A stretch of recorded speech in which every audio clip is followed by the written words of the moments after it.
Chers frères et sœurs, la fête de la Toussaint nous rappelle non seulement que nous avons des intercesseurs dans le ciel, elle nous rappelle surtout que nous avons des modèles qui nous servent d'exemple, que nous sommes faits pour le ciel et non pas pour cette terre.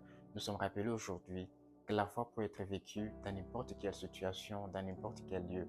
D'ailleurs, les saints ne sont pas nés saints, ils sont nés comme des personnes ordinaires comme nous, mais ont su mener une vie qui plaise à Dieu, une vie remarquable, et au bout d'un processus, ils ont été reconnus par l'Église et canonisés comme des saints. Il y a des saints qui sont passés par le martyre, qui sont morts défendant leur foi, qui sont morts défendant le christianisme, défendant le nom de Jésus. Il y a des personnes qui donnent leur vie pour la cause de l'Évangile. Nous sommes appelés aujourd'hui à savoir que nous aussi, nous pouvons être des saints. Au lendemain donc de la fête de la Toussaint, nous commémorons tous les défunts.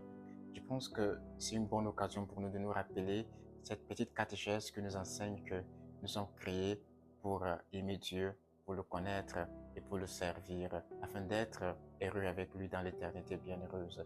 Ceux qui nous entouraient et qui sont morts aujourd'hui, nous croyons qu'ils sont assis à la droite de Dieu le Père, ils sont déjà dans l'éternité bienheureuse.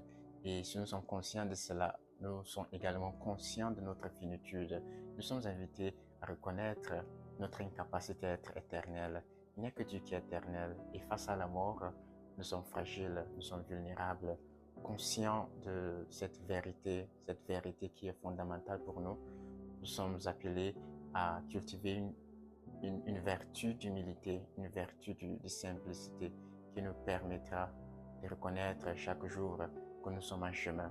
Et quand nous sommes en chemin, il n'y a que Dieu qui peut nous aider en nous donnant toutes ces grâces dont nous avons besoin pour mener une vie qui aide également tous ceux qui nous entourent à devenir des saints, puisque, comme je disais, nous sommes faits pour le ciel et non pas pour cette terre.